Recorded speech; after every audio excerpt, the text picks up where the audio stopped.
Hello, everyone.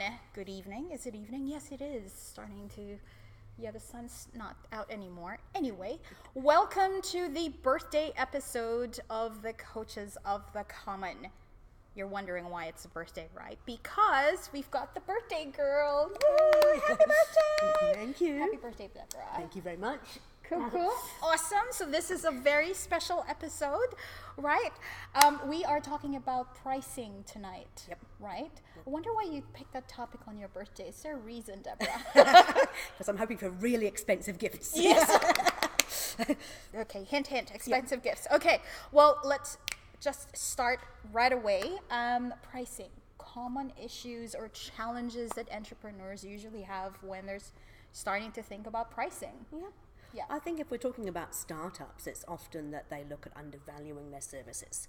So they think about the fact that they are a startup, they haven't got huge costs, and they go in there and they try and sort of undercut in order to get the market share.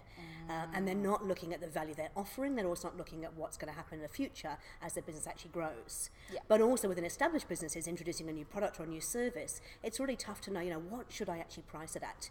So there's a number of ways you can look at that, but the important thing is that you get it right. Because we all know the whole point of pricing is you want to actually be reflecting the value that you provide for your customers. Yeah. You want to make sure that you can match what the market will truly pay for it. You want to make sure that you've got a price that will actually enable you to get your market share and the income that you require, and you actually want to make a profit as well.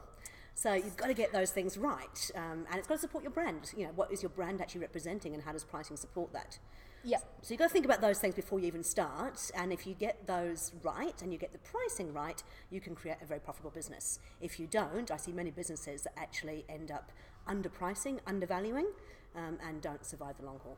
Yeah, and that's where you get all the, I gotta do some discounts as well, or maybe I should start with an introductory offer. And then does that mean, or based on your experience, it seems like when everyone's so used to that intro offer, and once you start bringing up your pricing, then that's where the challenge comes in? Is that how it goes? It can be. I think as long as you set expectations around what the actual true pricing is, introductory offers, early bird offers, those are things are absolutely fine. The one thing I always do though is even when I'm offering a discount to somebody is I always bill the full price, and then I put a discount rate on the invoice, even if I'm doing free work. Now, I do not advocate doing free work, but every once in a while we have some work that we want to do for various reasons. Yeah. And even with my free work, I'll actually send an invoice to the client that says the actual rate of this particular piece of work was this amount.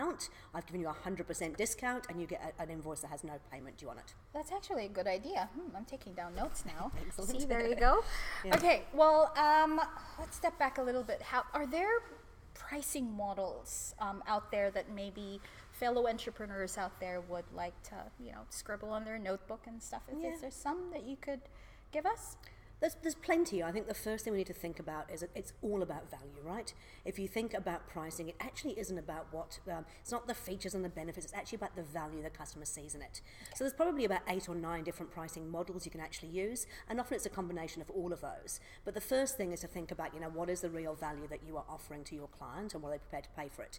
So you can look at things like models like some real basic ones, cost plus, which is where if you're selling a product or a service, you literally go, right, to build this particular widget, there is a certain amount of labor, there's a certain amount of physical product, then we have to package it, we have to market it, and then that's our cost of the product, and then we add a price, add a percentage onto it. That's cost plus. That's the most basic way. Gotcha. Interesting in the service industry, what I often find is people don't look at what the true cost is. So they will actually go, right, so I am a business coach and I spend 1 hour with a client, and 1 hour is going to cost this amount. But in reality, in order to do that coaching, there's usually some travel time, there's usually an initial strategy session with the client, there's follow-up work that you do with them. So it's not just about the face-to-face time, it's about the whole package that you offer. So cost plus, when I work with clients, I say, look, let's break it into really, really small bits, and every single bit has a cost to it. And if you can't charge what the going rate is for that particular bit, then you've not got a profitable business. So that's the first one, cost plus. The next one is around competitive pricing, where you literally go out there and you look and you go, right, there are all these competitors out in the marketplace. What are they charging for their products or services? Yeah. And where do we sit in terms of the value we add compared to them? And do we add more value or less value? There's a triangle, and I bet I'll forget this right now, but it's things like you've got no, it's going to completely escape me. But it's things like you can be the quickest, you can be the most comprehensive, and you can be the cheapest, but you can't be all three of them. So you've got to pick where you're actually placed in the marketplace. How do you compare with competitors, and what does that look like? The next one is around luxury pricing, one of my favourites. Remember, birthday presents, luxury pricing. That's things like your Louis Vuittons, your BMWs, your Mercedes, even things like Apple, I suppose, where they're very much placing a premium based on the brand.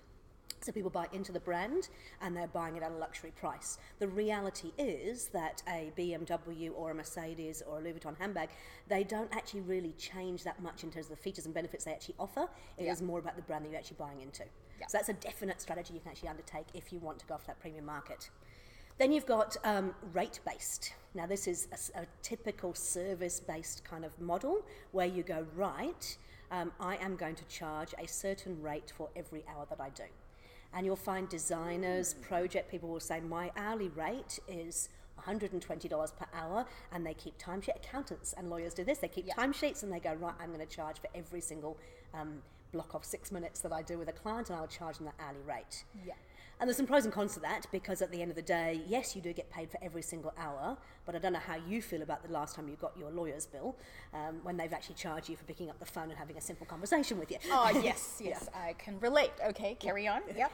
So the other way to look at it is, rather than doing rate-based, is do project-based. Can you actually go, right, for a particular project, this is again in the service industry, can we look at it overall and go, right, the project is this amount of time, this amount of work, and therefore we'll charge this amount for it.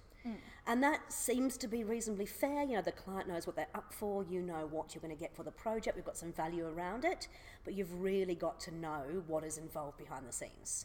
Because the amount of times I've seen people who go into it and they price a project at this amount and then suddenly realise there's a lot more work than they thought it was, or they haven't been clear with the client around the brief, and so there's backwards and forwards, particularly in service industry, particularly in the IT field, when you're doing development and things, there can be some real issues with getting the pricing right. Then there is value-based, and this is probably one of the ones that is put out there as being one of the better models to use, which is where you actually go out there and you actually find out what value it is to the client, and you ask them what are they prepared to pay for it, and you model your pricing around what they're prepared to pay. Yeah. The difficulty is when you have a product which might be, let's just say something like a book. You might have a book that has information in it that you want to sell to a number of different audiences, and one company might be using it to completely fundamentally change their entire business model, and they see huge value in that because it's going to save them hundreds of thousands of dollars or create new revenue for them. Yeah. Somebody else might only see value in, I want to have it as an ebook just to have a quick glimpse at it. So you could go from being a 99-cent ebook purchase right the way up to somebody seeing the value of hundreds of thousands of dollars. Yeah. So then we bring in things like bracket pricing, and we go, right, okay, we're going to put 3 different levels, which means that we've got the one in the middle, the one on the lower end, the one on the top end. And then you can go, right, there's always 3. Humans always work in the power of 3, so 3 things. And the general rule is they'll tend to go for the middle one. You know, when you go to a restaurant and you look at the wine list, what do you think the most popular bottle of wine is on the wine list? I don't drink wine, unfortunately. Oh. Yes. Okay, well, that's a good example for me, maybe not so much for you. So on the wine list, it's generally the second cheapest bottle. Right. Because nobody wants to buy the cheapest because they're seen as a cheapskate. Right. So generally they'll go for the second cheapest, and that's the most popular bottle of wine. It's also usually the one the restaurant makes the most money on because they know that and they actually price it accordingly. So their margin on that bottle is usually quite significant. So that's bracket-based, and again, bracket-based, you'll be very careful because you've only got 3. Yeah. You don't want to go too low at this end so that people automatically take the low option, or too high at this end that it's never available to them. Right, so it's similar to, I'm a digital girl, so online pricing, I see a lot of, they call it, probably it's the same, tier pricing, wherein you've got your pricing tables, and normally you've got 3, and then you always have that popular price. Yes, that's right. Which is sort of the mid-range, so it's the same concept. Yeah. Okay. And in fact, tiered pricing is kind of the next one talking about, which is very, very similar. Tiered pricing, though, often works more on a number of seats type basis or a number of Right. people using it, sometimes around different add-ons. I remember back in the old days when you used to buy software in a box. Now I know many won't remember this, but you used to actually physically buy, MYOB was a classic example. You'd buy an MYOB package and the box would be on there, and on the back they would literally have a table, and I remember they had little coloured in dots, and you looked at the different types, and you'd either buy the MYOB basic package or the MYOB next package. They had around 5 or 6 at that time, and you looked at the number of dots, and that was your tiered packaging. So it can be around features and benefits, or it can be around a per seat type model, which can definitely work. Yeah. Oh, I thought it was the same. Okay, cool. Carry on. Then, well, then there's 2 more, and the next one I kind of love, but it's got some risks around it. It's pay what you want to pay. Ooh, I think I know what that is. Yeah. But okay, yep. So that's what, as the name suggests, you literally say to your customers, I have just made you this beautiful, I've just poured you this beautiful glass of water. You pay me what you think this is actually worth. Now, I've seen coffee shops do it, and in actual fact, it's seen their prices rise quite significantly because people have actually genuinely appreciated the decent coffee we're prepared to pay for it. But it does very much leave it open to the customer has to see the value. And if they don't see the value, they're not going to pay for it. So you've got to be exceptional in terms of customer service, and then it can work really well. So generally, it does raise prices, without a doubt, provided you're providing a really good service for it. Has ever actually asked all for free and they gave it for free? I don't know. Well, this is the risk. When you say pay what you think it is worth, Yeah. you actually have to wear that on the chin. So if somebody says they don't want to pay you, you've got to wear that. So Ooh, that would be interesting though. But yes, I've seen But it if you- online as well. if you're confident in what you're doing and you know you're delivering real value to the client, then Yeah. the chances are there is actually an upside in terms of the pricing there. That's really hard though. I mean, your CFO or your finance or your accountant would go, well, what's your pricing actually going to be? Because you have different types of, I could just see it in a graph, but yeah. Yeah, but over time you'll get a sense of where people tend to pay, Yeah. and that again will come back to what value you're delivering, and so you'll get a sense, and you can then future forecast. So it's not so bad. Okay. Yeah. Yep.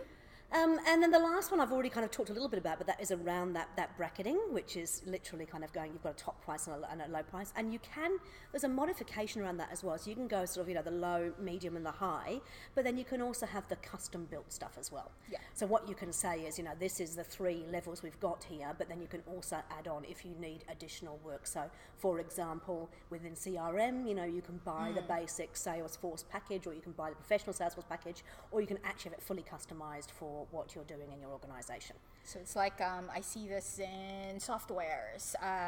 Hootsuite, for example. Hootsuite is a great which has example. with the different plans, and then you've got the enterprise. Which is Yeah. customized depending on what this good solution is or whatever. Yes, Yeah. no, I get that. Oh, interesting. So there's about 9 models. There's others out there as well. Honestly, if you Google it, you'll find a whole bunch of them out there. But the reality is, it comes back to that value for the customer, and it's usually a mixture of those things.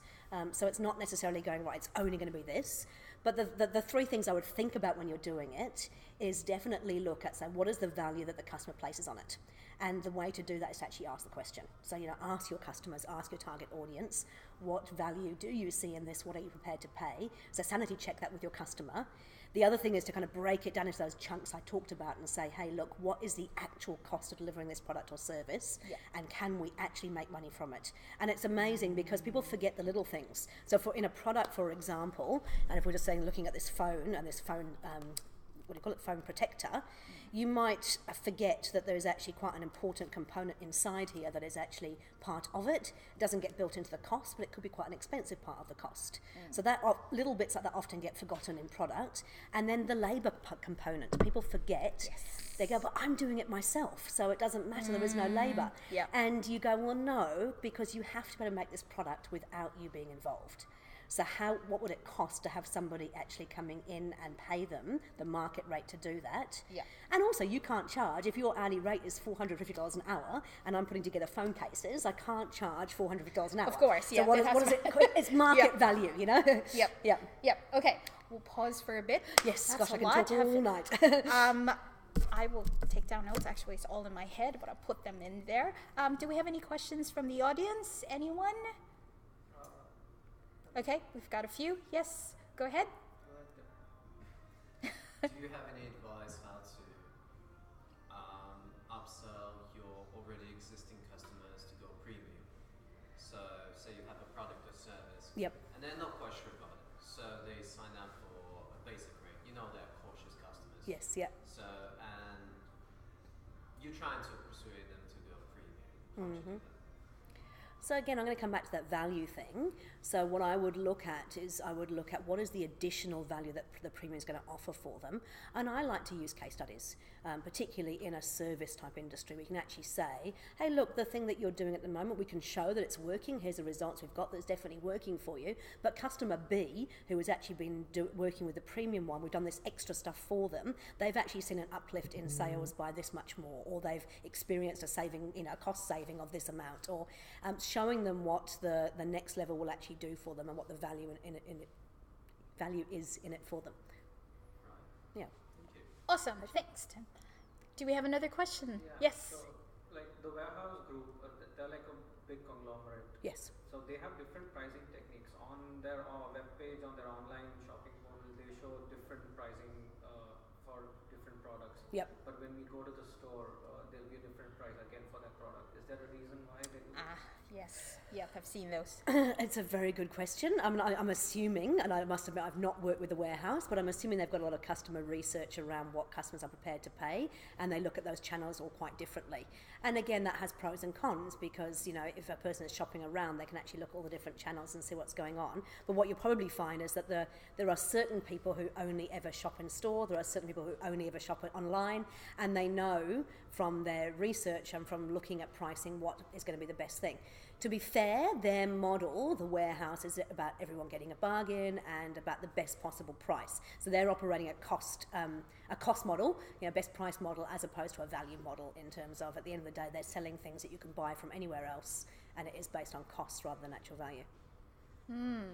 My logic tells me, and correct me if I'm wrong, because Yep. it's online, there's really no people there, they can just buy online anytime 24/7 Yep. technically. Yep. So you can lower the price a little bit, at least that's what my logic brain is telling me, so I don't know. Yeah, and in theory you haven't got the bricks and mortar retail store that you're paying for, but then you have other things you've got built in, which are things like your cost of delivery and things like that, which is True. negated in the bricks and mortar. So True. yeah, it's not my area of speciality, the warehouse, to be fair, but I'm sure they have some very smart people who are working through that. Awesome. Okay, do we have any questions from the audience saying hi? No, everyone's quiet. Okay, no worries. They're actually busy buying your expensive gift. Debra. Fantastic, I look forward to it. I'm excited. You Yeah. have to send me some photos of expensive gifts. Nice. Is there a point in any business wherein warrants probably a price change? Because I see that all the time with some businesses. All of a sudden they decide, like a startup, for example. Sometimes they start off with an intro offer, beta, and then all of a sudden it's either free and then they offer a price, or they've got a small price and then they change.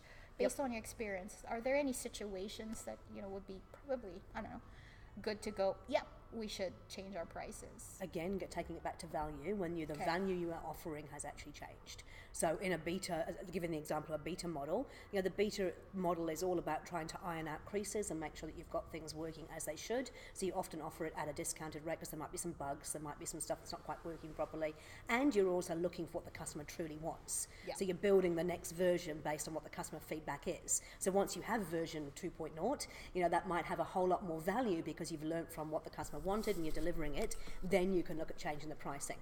If you're offering the same product, the same service, and no additional value, you're going to really struggle to put your prices up. And that's why I say, just because you're new in the game, start with the end in mind. If you're starting out in a design agency, an accounting practice, whatever it might be, in a service-based environment, you've got to go, actually, one day we intend to be this level, this size here, and that will have certain costs associated with it. So start with that in mind and make sure that you actually price appropriately, because raising your prices can be really difficult if you're not changing the value being added. No, that's good. Okay, I think we only have a few minutes left. I'm just going to double check here. Next week, we actually have Katrina North. She's back. She's back. And Yep. she is talking about shifting that feeling of shit to joy.